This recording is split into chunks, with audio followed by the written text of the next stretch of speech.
Welcome back, my friends, to AA Recovery Interviews. I'm your host, Howard L., sober since January 1st, 1988, one day at a time. I'm grateful that you've joined us today. My guest today is Scott B., a close friend and AA brother for over 30 years. Scott's remarkable story is one that proves that you can never be too smart nor too important to get sober in AA.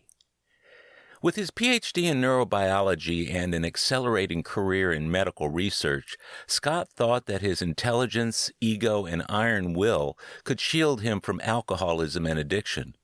But his journey into the dark regions of substance abuse brought him to his knees as a ravaged and demoralized subject of king alcohol and lady cocaine. As increasing use quickened the downward spiral of his life and career, intelligence and willpower alone were not enough to save him. As he was heading towards the abyss, a single lifeline in the form of a crafty intervention by his colleagues and friends was thrown to him.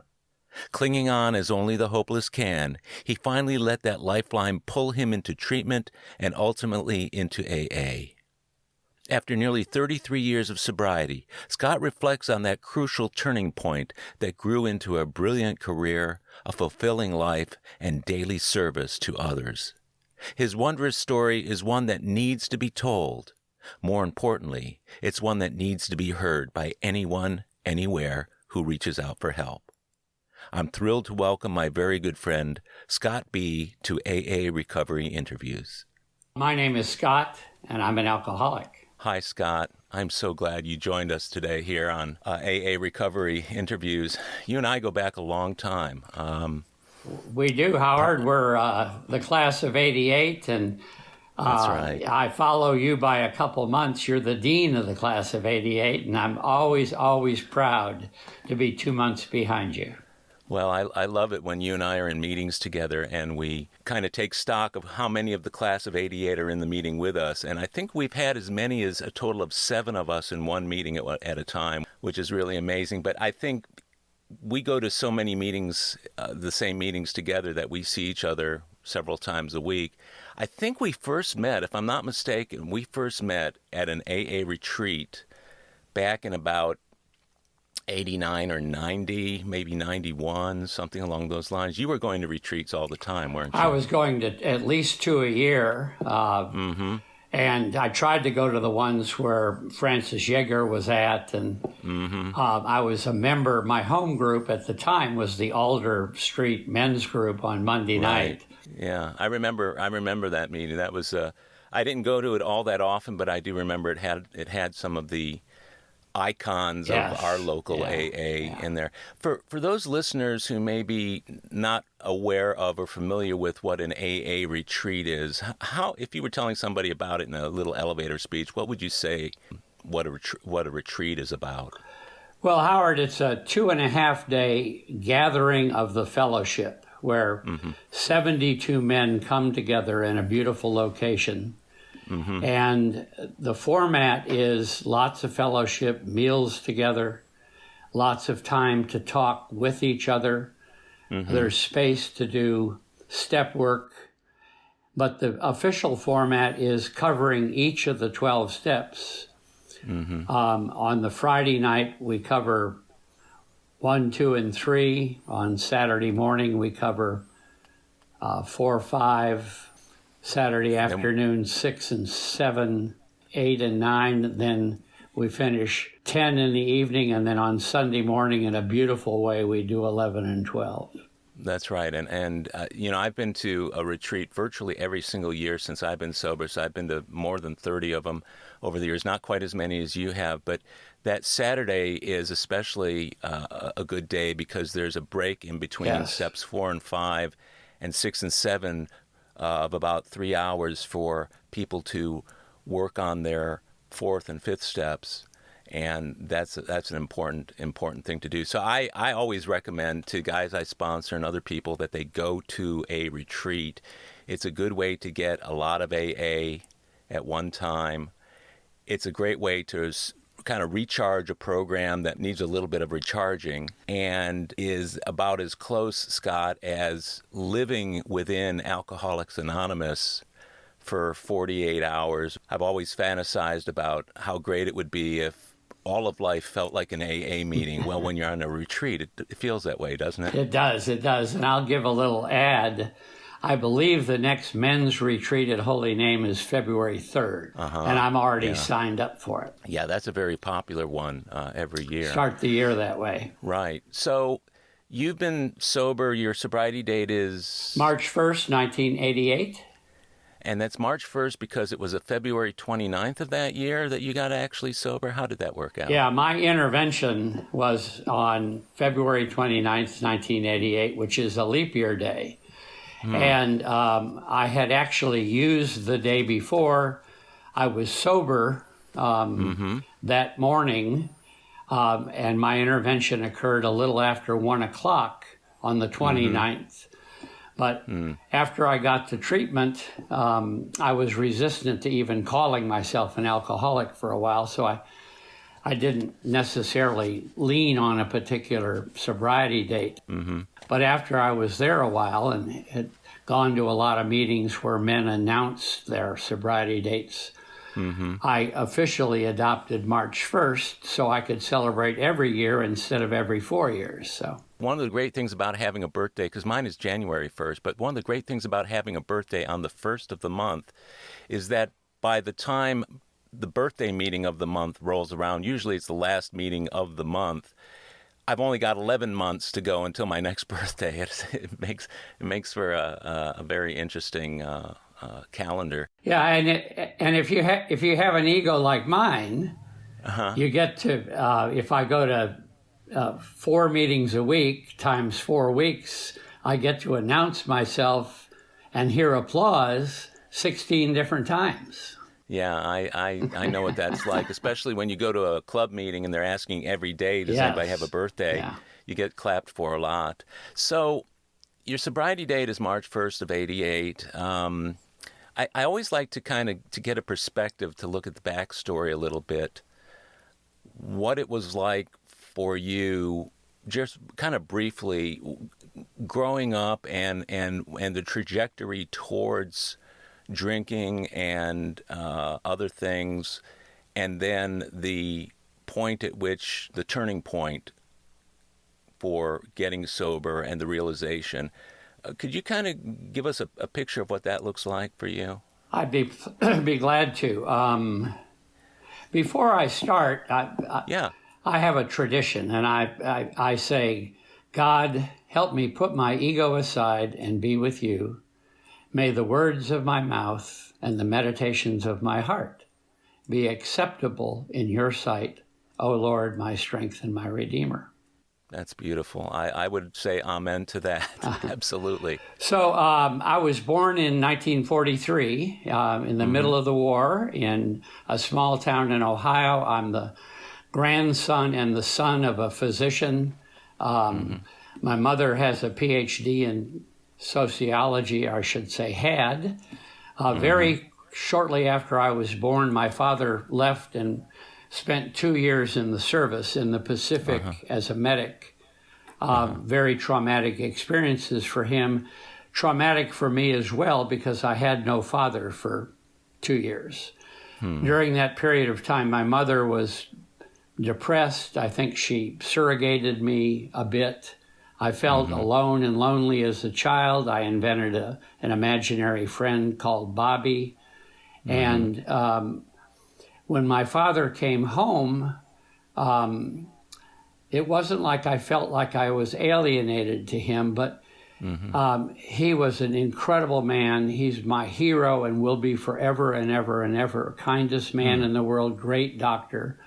But he was not an emotional person. And I think the war and what he saw in the Pacific, going from island to island to island, created a space for him that he was a bit standoffish. So we never had issues until he died in 1970, but I never felt particularly close to him. And so that distance from my father, and then my mother in her early depression, started medicating her depression with both medicine and alcohol. And by the time she died, she was a full-blown addict and alcoholic, and just not available for any kind of mother-son interaction. Was your father aware of all that going on at the time? Yes, and in the 50s, in the late 40s, there was, even though this was Elyria, Ohio, it's about an hour from Akron, the home of AA. Sure. He was treating my mother with medication, and we had a medicine chest that if you opened it up, pill bottles literally spilled out, and these were pre-Valium tranquilizers. These were opiates, and my mother did a lot of napping. Let's just put it that way. And my father was an obstetrician gynecologist, and he was out of the house by 6 in the morning and rarely home before 8. And he played golf on the weekends and watched footballs on Sunday. So I just never felt close. And to jump ahead a little bit, after I got sober, I was in a psychodrama group doing a piece of psychodrama, and where I had chosen someone to be my mother and chosen someone to be my father, and I was stuck during the middle of the psychodrama, and the director said, "Scott, what do you really want from your parents?" And I started crying, and I said, "I want both my mother and my father to come to me and get down on their knees and give me a hug." And then I just slung snot all over the room. Yeah, that's powerful stuff. I did the same thing that you did. We did it a few years apart, but that's powerful to get to that realization all those years later, but nonetheless. So the result of this childhood gave me in a pretty intense fear of abandonment, and inventing an imaginary friend was not a very adequate solution. So I began to adopt behaviors, wearing masks, being the good boy. I got all A's through elementary school. Things at home with my mother were getting pretty dark, and fortunately for me, my parents sent me to private boarding school in Pennsylvania. That helped a lot. During vacations, I would often not come home. I would go to somebody else's house. I really was avoiding what was going on at home, because the alcoholism in my mother was getting worse. And my father was deeply concerned but couldn't do much about it. And, in boarding school, I grew up a lot. I was around a lot of older boys who introduced me to other substances, introduced me to my first sexual experience. But it was an incredibly important academic experience for me. And it really set me up to be successful in college. And when I went to university, Syracuse University, I immediately joined the SAE fraternity, and I'm sure part of my alcoholism sort of increased when I became an SAE in college. And by the time I graduated college, it was the height of the Vietnam War. I had impregnated my pin mate, who was a Kappa Alpha Theta, and we had gotten married in 1964. So while you were still in college? Still in college, and we both actually finished college and got advanced degrees. And had a very successful marriage, 2 great kids, which I am still very close to. But because of our marriage, and because of the fact that I went on to graduate school to get a doctorate in neurobiology, I was exempt from the war. So that was a wonderful time. We did a lot of commitment to social obligations. I remember coming home at night out of the laboratory and saying, "What are we doing tonight? Are we marching for civil rights? Are we marching for women's rights? Or are we marching for anti-war?" And were you a hippie? Were you a hippie back then, Scott? No, I was pretty cleaned up. I had been a preppy, and I'm still a preppy. Once Still you're a a preppy,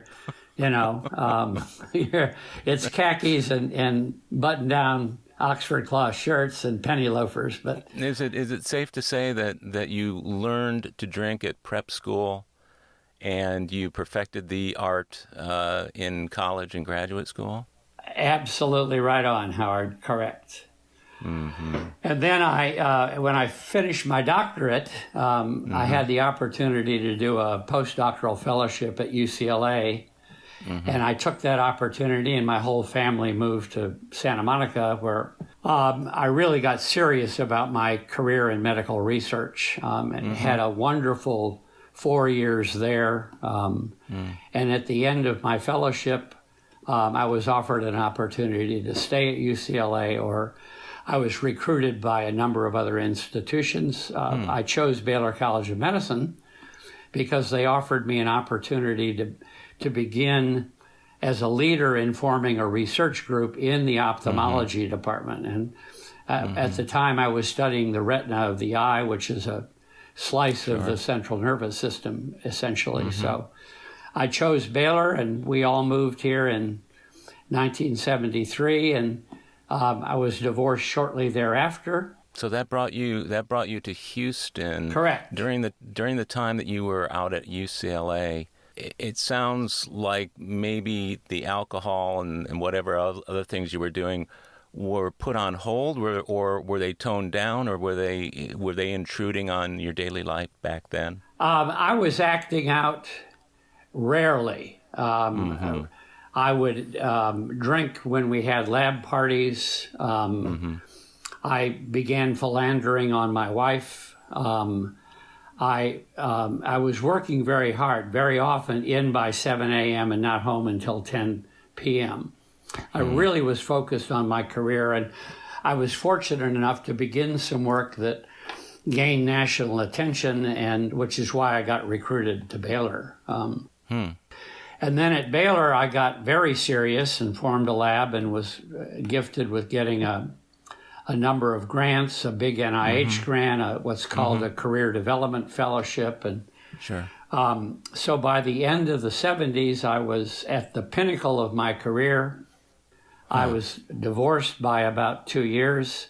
And I just had the strongest urge, Howard, to take a break, to celebrate. So I began dating a hot little redhead, and I began spending my afternoons not in the laboratory, but at live music happy hours. And eventually, a year or so later, I was introduced to cocaine at a party where I thought everybody was hip, slick, and cool, and cocaine lines appeared on a mirror, and I was offered a straw, and I did my first line of cocaine in 1980. And what I remember about that moment is I said, "Oh my God, what is this? Where can I get more? And who brought this, and how can I make them my best friend?" Yeah, I get that. That's a typical response to the first time. During those years in which you weren't doing this, up to the point that you were, I'm sure there are going to be people who hear this and think that maybe that commitment to school and to ambition and to establishing yourself in the world is sufficient to keep alcoholism or drug addiction at bay. Would you say that was what happened for you, or was it just a decision that you made, or you just hadn't warmed up to it yet? No, the alcoholism and the addiction and the fear of abandonment and the people-pleasing and the mask-wearing was all going on. It was going on in the background. Yeah. And but my hard work in the laboratory and gaining some fame and fortune was merely an outside solution to medicate an inside job. That's not a solution. I didn't stop drinking. I didn't stop philandering. I just sort of toned them down, and I was actually very fulfilled by my success until I wasn't. Did that success and all of the things you did academically and intellectually, within you, did they dispel the idea that might have been lurking that this is something I probably shouldn't be doing, or this is something I'm going to be starting to have a problem with? I actually never thought I had a problem with alcohol until the day of my intervention, until they told me that not only did I have a cocaine problem, but I had an alcohol problem. Were you too smart for it, or what? What was going on there?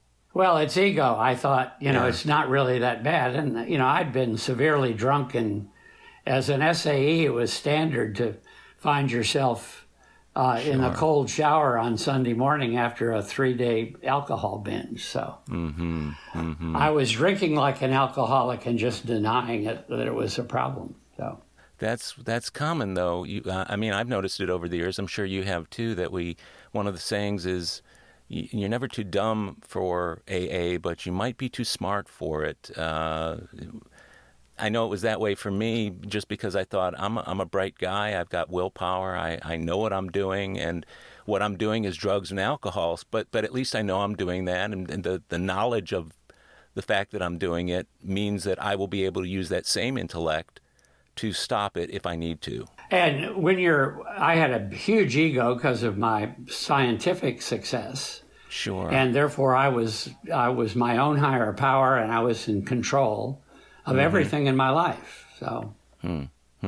So you got into the cocaine at the end of the 70s to coincide with the divorce? A couple of years after the divorce, about 1980, and I chased Lady Cocaine and increased my hedonistic behavior for the next 8 years until I was deeply in debt.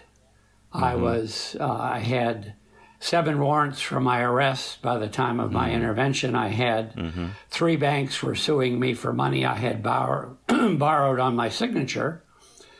And I had put my house up my nose. My house had been foreclosed a year earlier. I've heard you say that over the years, and every now and then you'll say that out of context with the story, and I can imagine what people are thinking when you're talking about putting your house up your nose. Now, board by board, night by night. And I had changed all my academic friends and all the couples I was friends with. I traded them in for all my bar friends and my street urchin friends and my cocaine buddies. And my house was a party house, and it got really, really, really bad. So during this time of that really, really bad cocaine use, you were still drinking, but how did you manage to stay on top of your career and what you were doing in the 8-to-5 job? Well, I didn't manage very well. I had been accorded tenure at the medical school, and that made me relax a little bit. And if you followed my work ethic and my work hours and my work productivity from 1980 through the spring of 1988, it's a descending line. And by 1986, I actually did one of the great sins you can do as a professor. I missed a lecture. Oh, no. And that, you don't miss a lecture unless you're in a coffin someplace. And, people around me began to notice. We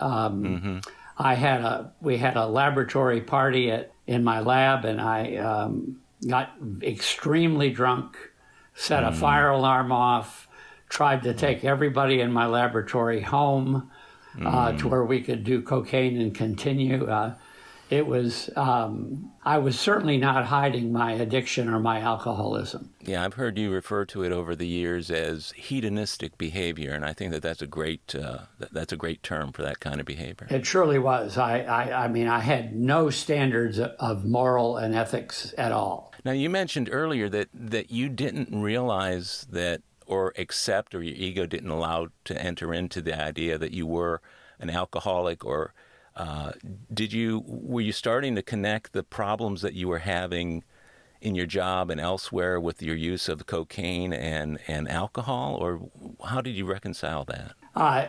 Because of the cocaine and because I used it daily and because I ended up, I can account for at least $250,000 worth of using cocaine and alcohol and other party favors. I ascribed it all to cocaine. And in fact, when I was intervened into treatment, they said, tell us about your use of alcohol. And I said, alcohol's no problem. I only drink beer and wine. And of course, they smiled knowingly. And we went to a meeting every day, and we had a meeting in the treatment center every day. And I introduced myself as I said, I'm Scott, I'm a cocaine addict. And it wasn't until day 17 that I finally said, Scott, I'm an alcoholic, as I have done every day since.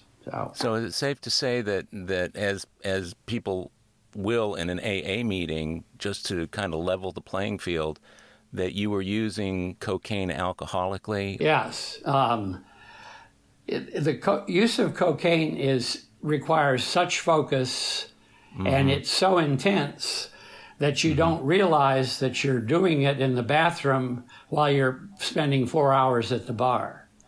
That you're sitting at your home with a bunch of party people and everybody's drinking, but we're all fighting for the lines on the mirror. And alcohol is always present.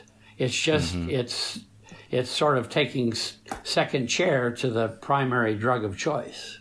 So that allowed you to just pass it off as a secondary concern and let's take care of the cocaine and everything will be wonderful? Exactly. And many people who do cocaine to the level I was doing it would say, well, I really drank to level out. I would get so intensely high on cocaine that alcohol would slow me down and allow me to do more cocaine. I remember saying that a lot. So. Yeah. Well, I had the dual addiction too, although not to cocaine, because I always felt that the high on cocaine, value-wise, was not as good for the price of the cocaine was not as good as other things. So mine was an economic decision to not use cocaine, but I had a lot of the same issues. You had mentioned intervention, and I want to kind of skip to that because I guess towards the end, you were saying people were recognizing that you were having a problem. That's correct. Probably about 1986, there were subtle hints from my colleagues. They would say things like, are you okay? Or, hey, man, I'm worried about you. How are you doing? I was taking trips to Washington as a government consultant 4 times a year, and the people I was traveling with were very concerned about my behavior. And I was actually confronted on a couple occasions. Why are you late? You missed this yesterday. And I was making up stories. One time I said I got so financially just behind, I had to borrow money from one of my laboratory people, and I said that my children were in jail and I needed to bail them out. And so I remember good friends, constantly putting a little bit of pressure on me to clean up my act. Did you find they were enabling you? I had a couple people who actually were asked to be part of my intervention. And they were my best friends, but they were also my drinking buddies. Now, they didn't do cocaine, they didn't party, they weren't hypersexual like I was. But when they were asked to join the intervention team, they said they didn't feel they could do it because they drank so frequently with me. That's interesting. So things were kind of spiraling downward towards the end? I would say it was a very rapid, very hard spiral. So what did the intervention look like? Well, my institution knew, because I'd had a DWI in 1986, and on Good Friday, it was exactly 2 years before I got sober. And they went to the general counsel and they said, what are we going to do? He's got tenure. We can't just fire him. We don't have proof of, any felonies. And the general counsel said, we can go through a long legal battle to get rid of him, or we can just let him get rid of himself, meaning if we leave him alone, he will eventually self-destruct. Wow. Well, one of my dear colleagues, who was at the University of Texas next door, said, I can't stand by and watch that happen. So he asked permission of Baylor to do an intervention on me, but not one directed by Baylor College of Medicine. And I missed the first two. I didn't show up. So they flew one of my major professors from UCLA in. He was advertised. He's scientifically world famous. Right. Professor Michael Hall is coming to Houston to give a seminar. I kept getting prompts from all my friends. Oh, Scott, you got to be at the seminar. Dr. Hall's going to be here, et cetera, et cetera. So he came into town, and to secure me, they what turned out to be my intervention team took me out to dinner. It was Monday night, the night before my intervention, just to make sure I was not going to escape. And of course, I had my current girlfriend with me and a pocket full of cocaine, and I used cocaine throughout dinner, multiple trips to the bathroom, and woke up the next morning at 10 a.m. The seminar was at noon. I said, oh my God, I've got to be there. And I threw on a pair of jeans and a sweater with a bunch of cigarette holes in it. And as I got to the seminar room, it was a little bit before noon. The room had about 450 seats. The room was full. The walls were lined with people. There were 500 people in the room. There was one seat left in the front row. And everybody, my friends were sitting around that seat, and they said, Scott, come on, we saved you a seat. So I sat down, hungover, just feeling miserable, and listened to my mentor, my UCLA mentor, spend 55 minutes glorifying my research career. At the end of that seminar, my mind said, I've got to get out of here. I've got to get home. Now, this is when everybody has left. The 400 people have stood up and gone at this point. Well, they're standing up. They're standing up. Okay, yeah, I get it. And I'm trying to wheedle my way out of there. Well, at that point, this is how clever the interventionist was. I'll forever love him. His name was Roger Knott. They had an administrator run up to me waving a little green piece of paper. And she ran up to me and she said, you have a very important phone call. Very important phone call. And I puffed up immediately, and I said to my friends around me, I have a very important phone call. And they said, well, Scott, that's great. Come on, we'll show you where you can take the phone call. And they led me to the room. I felt a hand on my back. I was pushed into the room, and my friends followed in. They sat in 4 chairs. Mr. Knott started the intervention, and that was it. Mr. Knott, is he still alive, or? I don't believe so, but the 4 interventionists were Diana R., Michael H., Vicky B., right, and Robert M. And Robert M. I'll forever owe my life to. So they do this intervention on you, and then where did you end up? Well, they said they were worried about my health, and they wanted me to go to the hospital and be checked out. Sure. And I said what every person who's intervened on said, well, how long must I be there? And they say, well, we don't know, depending on your health. So I said, well, can I go to my lab and get my briefcase? Thinking of escaping. And they said no. And the car was waiting, and we went straight from the seminar room in the office to West Oak Psychiatric Hospital. And I was offered the choice of either signing in voluntarily or signing in against my will, and they explained the difference, and I said, okay, I'll sign in voluntarily, and I did, and I was put on the alcohol recovery unit.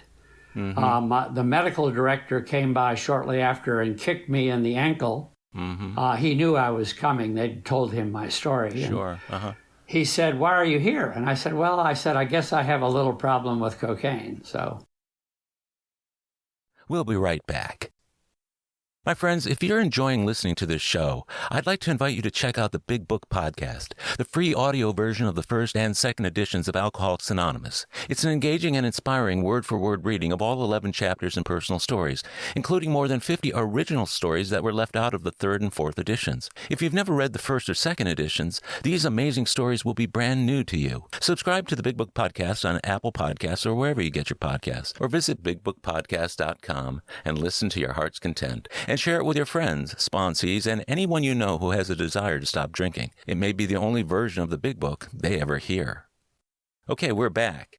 Is it fair to say that your bottom was imposed on you as opposed to you coming to it on your own? Absolutely. Huh, that's interesting. That's not all that. Well, I guess it's common with people who are intervened upon who finally get it, but it's most people hit a bottom somewhere before they try to get help.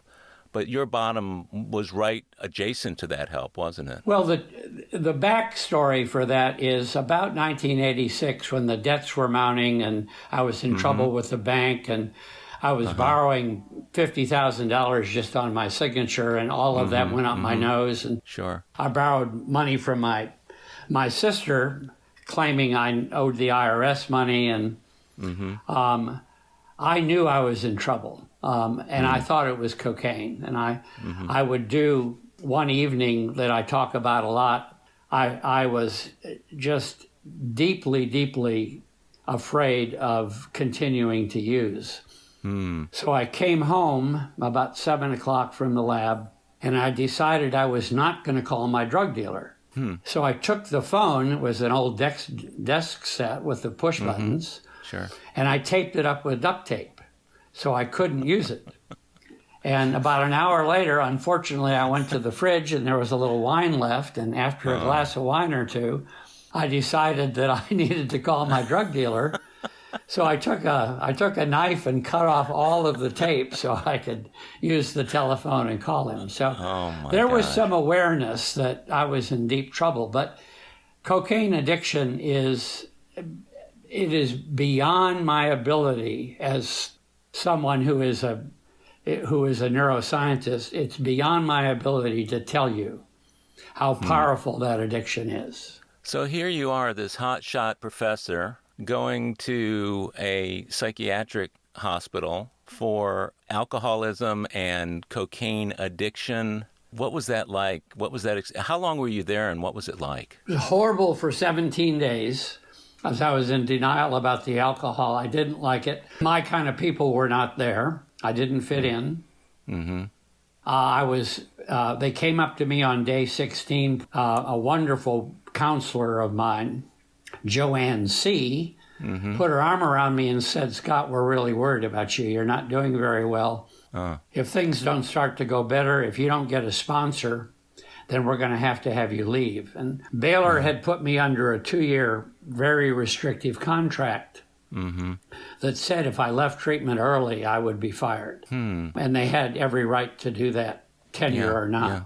So I went to a meeting that night, Thursday night, College Park Baptist Church. Yeah, I remember that meeting. And I went and I heard Miles S. Tell his story, and I was literally struck with the idea of, he told my story, I want him to be my sponsor. And at the end of the meeting, I walked up to him with my knees shaking and said, "Will you be my sponsor?" And he gave me his phone number. And so was that your very first AA meeting, or was that the first meeting that you actually listened in and took some action? The latter. We had been to a meeting in the Druggy Buggy every single night. At West Oaks, you went to a meeting every evening, whether it was in the cafeteria or whatever. Yeah, I remember coming in from the outside to go to some of those cafeteria meetings early on. Right. And did you have a period of detox, or how did you make it physically through the first 2 or 3 weeks? Well, cocaine doesn't require any significant detox, so I took vitamins for a couple days. But the other significant part of the story is a very higher-powered moment, the moment that has really set the platform for my recovery. And I was sitting in a meeting at the hospital, and it was being led by a young man. And I was toxic. I was angry. I was terrified. I was alone. I was alone at a table. And it was my 15th or 16th meeting. And during the moment of silence, God entered me in some way. And I said the first prayer I had said since age 14. I was 44 years old. And I said, just spontaneously, I said, God, help the people at this meeting and help them help me. And I remember waking up the next morning with a completely different attitude. That's the evening I got my sponsor. The day after that, I presented my first step to the group I was in. It was the third time I had presented it. I had finally owned up to all my stuff. I passed it. I finished the second and third step in treatment. I was in treatment for 6 weeks. I had no house. They had foreclosed my home and taken it away. So I went to a sober living home called the Landing Point in the Heights. Pat Myers, the late Pat Myers, ran that home. I was there for 6 weeks. And by this time, I had been to 90 meetings in 90 days, and I had renewed my commitment to 90 and 90. And I actually moved out of the halfway house, moved in with my then girlfriend, which lasted 2 days, and she very rapidly moved me back out. She and her real estate friend found me a house that was about 15 miles away from my house in Montrose, the one I put up my nose. I moved into the lease house, and Howard, I'm sitting in that house today. I've been in that house every day I've been sober, and I'm coming up on 12,000 days. So isn't that amazing? Yeah. So when you were about ready to get out of West Oaks, and you were going to your girlfriend's house, what kind of feedback did you get on that from the people that you were leaving? Well, you can imagine the advice. They said, no, Miles, my sponsor, said, no relationships for a year. And I was completely dedicated to the program. I felt wonderful after being sober 90 days. I was back at Baylor, even as restrictive as my contract was. I was going to therapy. I was going to meetings. I was having urine drug screens regularly, et cetera, et cetera. But I thought I would try this girlfriend thing, and she literally didn't want anything to do with me. Cocaine addicts who are 90 days sober are crazier than, I can imagine. Whatever. So during that time, while you were doing 90 meetings in 90 days, were you in IOP as well? Only at the halfway house. Only at the halfway house. Yeah, IOP hadn't hit Houston very much at the time. Oh, okay. But between therapy and meetings and working the steps with my sponsor, I had already signed up to do a retreat in the fall. I had an incredibly emotional experience during an event while I was in treatment with my daughter.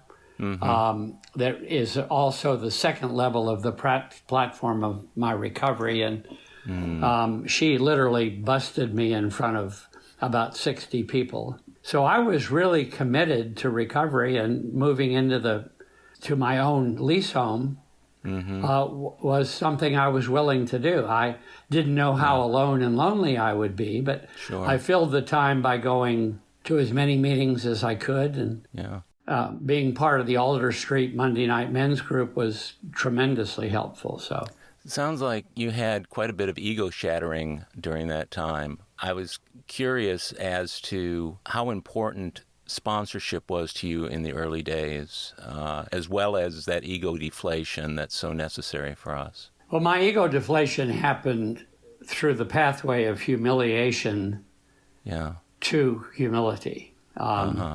And my daughter's actions during Family Week, the fact that I was in a home group where everybody had a sponsor. You often came to the meeting with your sponsor. There was a line of men who, my sponsor's sponsor was there, my sponsor's grand sponsor was there. Wow.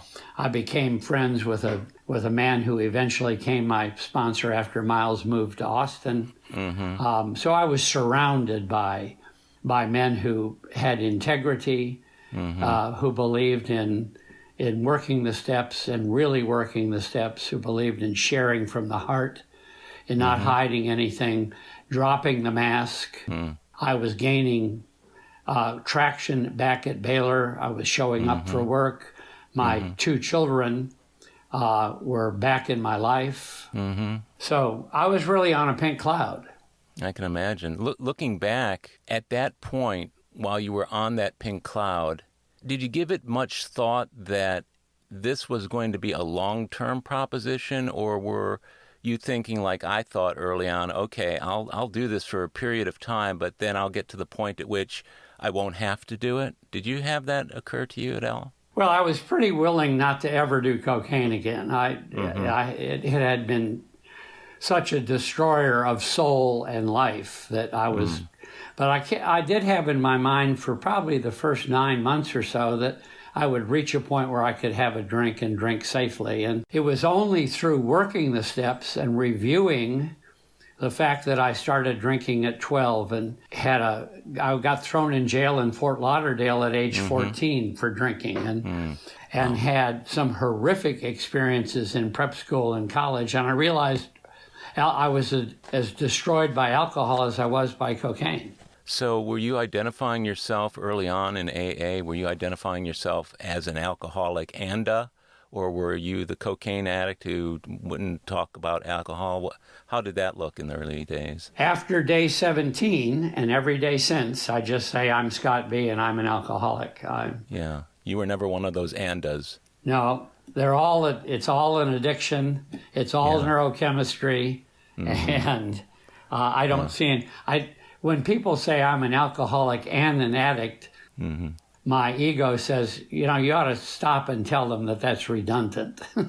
Yeah. Well, given the trajectory from your intervention into a treatment center, do you think you could have gotten sober in AA without treatment? Do you think the AA would have been sufficient, or did you need that treatment first as a gateway into AA? Without the intervention, without 90 days of supervision, without a 2-year contract from Baylor College of Medicine, I'd be dead. Yeah. Okay. When early on in treatment, when they said, you were about to lose your house, I said, well, that's all right. I'll get another one. I'll move in with my friends. I was fully prepared to couch surf with my cocaine buddies. Wow. So I would have been on the street. Yeah. And the street was not a very safe place in Montrose in the late 80s. Especially in those days. So what were the early weeks and months in AA like for you, having to go to these rooms with all of this cross-section, this socioeconomic and intellectual cross-section of people, this hotshot Ph.D., expert on the brain who should be able to handle all this without AA. What was AA like for you during that time? Well, from day 17 on, I had a higher power. Interestingly, my first higher power was the statue of Abraham Lincoln because I wanted that kind of a father figure in my life. But I was pretty committed to being as humble as I could. I didn't advertise myself as an important medical person. Wow. I went to retreat the day I was 6 months sober, and that retreat closed on Sunday. It was September 1st, 1988, and I stood in the room with 72 men holding hands, and I looked around the room, and there were men there from age 18 to age 88. We were all shapes and sizes. Some came in Rolls Royces and some came on skateboards. Right, yeah. And I realized I was just one of them. That's an amazing realization. And it's one that I think if a man or woman can come to that realization early enough, you had that spiritual experience. You had that, I guess, that sudden upheaval that Bill Wilson talks about in the big book versus the gradual awakening, which was more the case for me. I would have liked to think I got it all at once, the realization that God was working. But for me, I was just a disbeliever until I believed, and that took the better part of a year and a half and working all 12 steps till I got to that point. But when I hear people, having that immediate sense of God working in their lives. That's an extraordinary thing and amazing to see. It was. It all happened within 24 hours. Wow. It was helped a lot by the italics in the third step. Mm-hmm. I could choose my own higher power, Abe Lincoln. Abe Lincoln. And the word care. Yeah. Turned my will and my life over to the care. God. So I invented a giant, a caring giant named Abe Lincoln as my higher power to replace the father need that I had, and my higher power has evolved a bit since then. But that's really awesome and inspiring in a way, I think, for people who wonder, will they get to that point if they stick around long enough? So this is the point at which, in the telling of a story, most people there's about 5 minutes left in the speaker meeting at this point, okay? Because the most exciting and interesting things, I think intuitively we feel like we've got going, is the how it was and the what happened part of our story.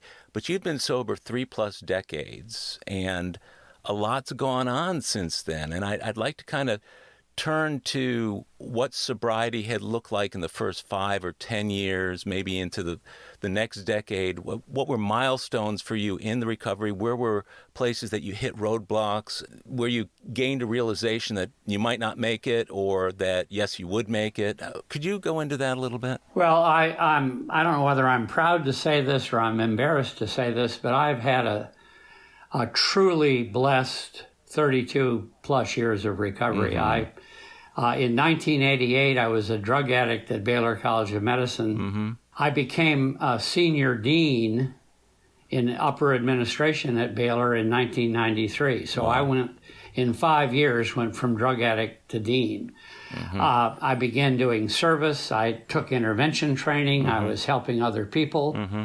I was the go-to person at Baylor College of Medicine if somebody had an alcohol or a drug problem. Mm-hmm. I loved being a dean. I got heavily involved in service. I ran a ranch retreat for families whose children had cancer. Mm-hmm. I joined the board of the council mm-hmm. on alcohol and drugs. Mm-hmm. And I really felt like I was very effective in service. So I had traded my medical research career in for a career of service based upon all of my academic training. Mm-hmm. It was a perfect marriage. Mm-hmm. Mm-hmm. And in 2012, I was thinking of retiring from Baylor, and I was asked by some colleagues in AA if I would consider founding the Hope and Healing Center at the St. Martin's Church. Mm-hmm. And I prayed about that and took that job, and I'm very proud of founding that now highly successful organization. And it's an incredible facility. I mean, I've gotten to know the people over there. I've gone to meetings there. It really is truly an exceptional facility for us in the program and other people outside the program from the standpoint of mental health. And I'm very close to both my children. Mm-hmm. They have both confronted me about what a horrible father I was, and also are daily grateful that they have their father back. When did they confront you? When did that happen at different times, or was that all part of their work or your work? How did that come along? Well, my daughter did it at about week 4 in treatment. Okay. And that's that platform story that really cemented my commitment to the program. Yeah.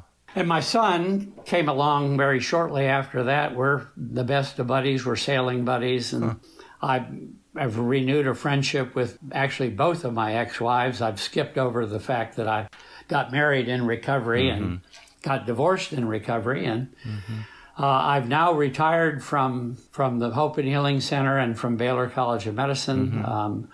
I have a private consulting practice where I work with families and do interventions mm-hmm. and referral to treatment. And I'm actually winding that down. So that's amazing. I've had a really blessed recovery. Well, so your AA work in the early days, even though you were already working in the field of teaching and research and that sort of thing, is it a fair statement to say that your experience in AA led you to that where you might not have been led there otherwise? Absolutely. Yeah. One of the gifts from my higher power is to be intensively trained mm-hmm.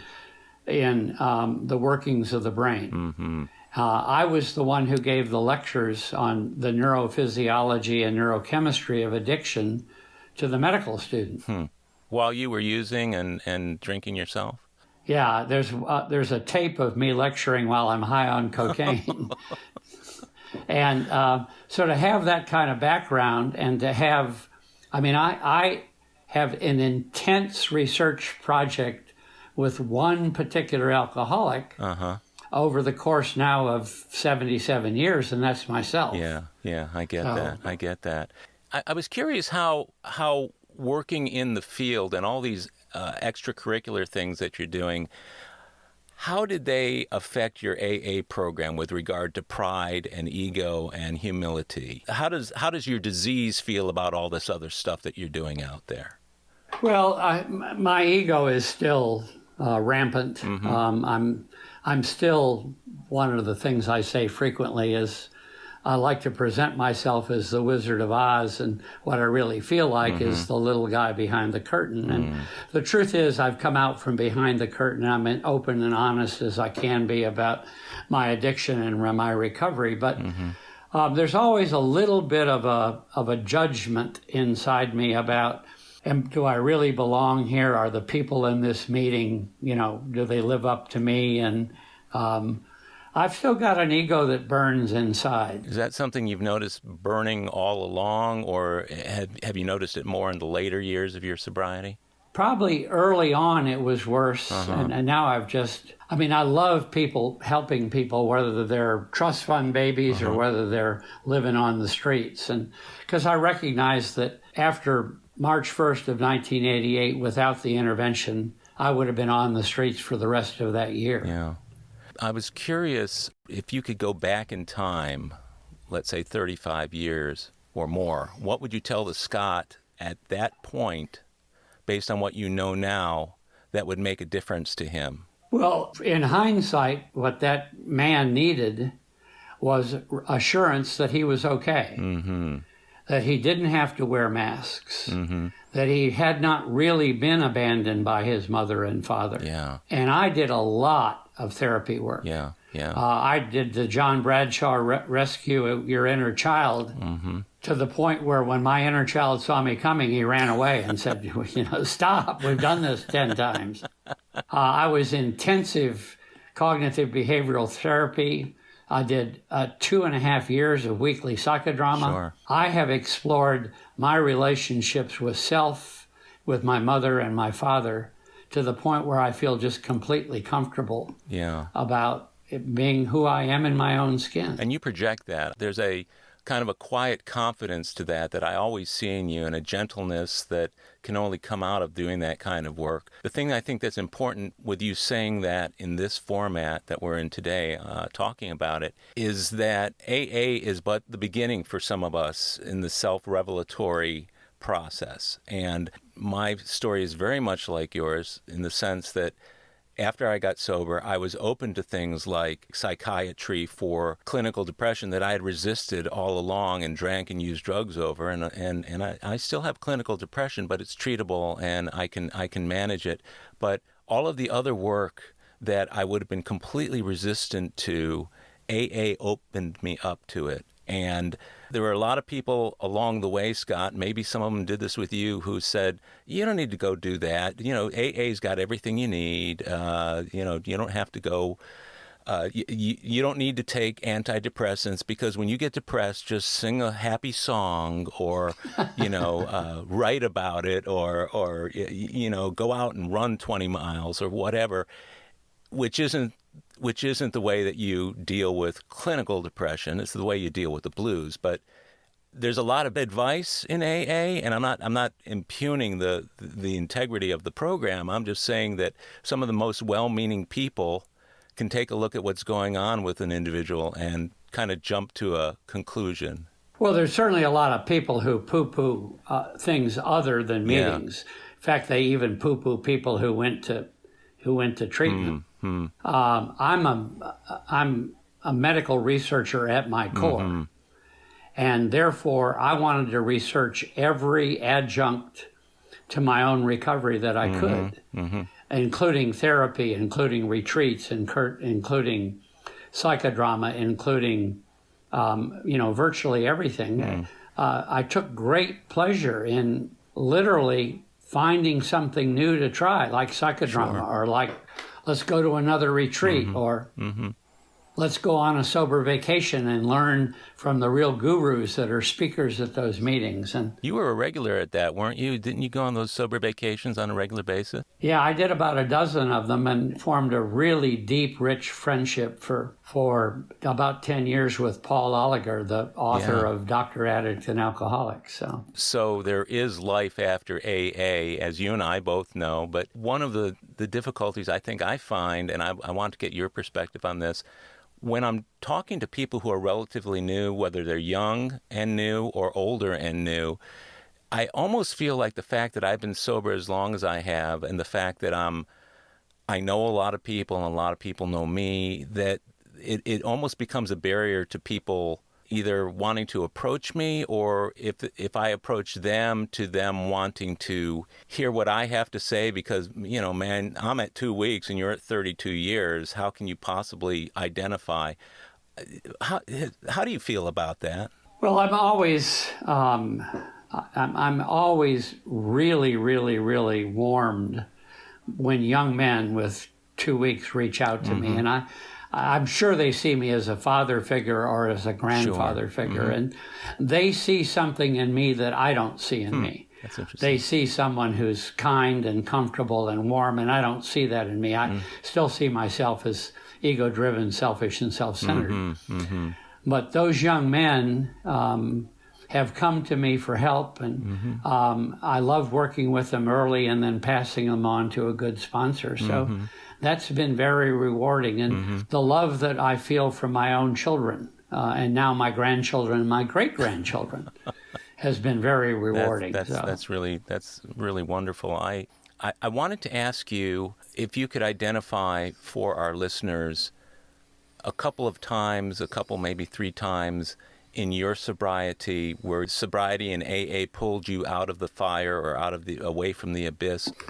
Well, the early experiences, the realization that I was living in my own foreclosed home and having the miracle of my intervention, I mean, that was something that pulled me out of my abyss. Yeah. My daughter's literal pulling back of the curtain during family week at 4 weeks at West Oaks was a major moment. Being really grounded in my own higher power early on, traveling on those sober vacations. For example, I first heard Susie R. tell her story, and I learned about the story I tell about the addict holding on to the rope above the burning pit. And I was on a sober vacation in St. Lucia, the island of St. Lucia, and I heard the wheelbarrow story. And so there have been moments along the way, having a sponsor whose name was William Perez, he's long gone, he's a good man, who died with over 50 years sober, who I talked to every single day of my recovery. So there were always moments, Howard, that wouldn't let me get to the abyss. Right. You were smack dab in the middle of the herd, and it's hard to get picked off. I wondered, for the listeners who may not know that story about the wheelbarrow, would you mind recounting that so they can get a picture? I just love it. I think it's a great story. Well, Michael H. and Will K. tell it better than I do, but the original story goes that there's an alcoholic who is going to a lot of meetings, and he's proselytizing, and he's telling everybody how great God is, and he's an advocate for God, and I know God, and God is good. And people are just getting sick and tired of him proselytizing like he knows God personally, and people are getting pretty sick of it. And one time, after a particularly obnoxious presentation of I know God and you don't, all of a sudden he finds himself on the rim of the Grand Canyon, on the north rim of the Grand Canyon, and it's getting dark, and the wind is picking up, and there's clearly a storm coming. And God's voice appears and says, "Hey, alcoholic, I hear you've been talking about me. I hear you're proselytizing on my behalf. You're my missionary, my apostle. I guess you just know everything about me. And the alcoholic says, it's just stunned that he's under the voice of God. And he says, oh, yes, I believe in you. You are everything. I totally believe in you. So the higher power then says, well, look over the rim of the Grand Canyon. Do you see that big cable that stretched 1 mile all the way across the canyon, above the canyon that is 1 mile down? The alcoholic said, I see that cable. Suddenly God appears holding a wheelbarrow, a little tiny wheelbarrow with a metal wheel on it. And he says, do you believe in me enough to believe that I could put this wheelbarrow on that cable and wheel it across, all the way across to the south rim of the canyon? And the alcoholic says, oh my God, yes, of course I believe in that. You're the higher power. There's a long pause, and God looks at the alcoholic the only way that God can look into your soul. And he says, if you really believe, get in. And it's the moment of truth. Yeah, it is, and it always reminds me to get all the way in the wheelbarrow, 1 foot out ain't going to work. That's half measures avail us nothing. So the final question I want to just ask you, now that you're coming up on 33 years, could you come up with one statement about these past 33 years that would sum up your experience in Alcoholics Anonymous? I'm 77 years old. I've lived the richest possible life one could live. But I will say that there is nothing more important to me. There is no medical research accomplishment. There is no service accomplishment more important than getting sober, staying sober, and staying in recovery. That's amazing. Yeah, that's a great way to end too. I really appreciate your doing this, and I do it because I love it, and I love the people in the program, and I love you, Scott. You've been an inspiration to me over all the years I've known you, and we're compatriots. But you've also you've helped me in some situations where I needed some good orderly direction, some sound advice just on living life matters, and I'll always be truly grateful to you for that. And again, many thanks for being on the show today. Howard, you're most welcome. What a privilege and what an honor. Thank you, Scott. Well, my friends, that's it for this episode of AA Recovery Interviews. I'm grateful to Scott B. for sharing his story, and to all of you for tuning in. If you enjoyed AA Recovery Interviews, please share it with your fellow AAs, friends, and loved ones. Tell them how to subscribe for free on Apple Podcasts, Google Podcasts, iHeartRadio, Spotify, and other podcast providers. I'd be super grateful if you can leave a rating on Apple Podcasts. It'll help others find us. Visit our website, recoveryinterviews.com, where you can listen to every show, share your comments, and also contact us. By the way, to get in touch with Alcoholics Anonymous, simply visit aa.org. The next episode of AA Recovery Interviews is on the way, so keep coming back. It'll be here soon.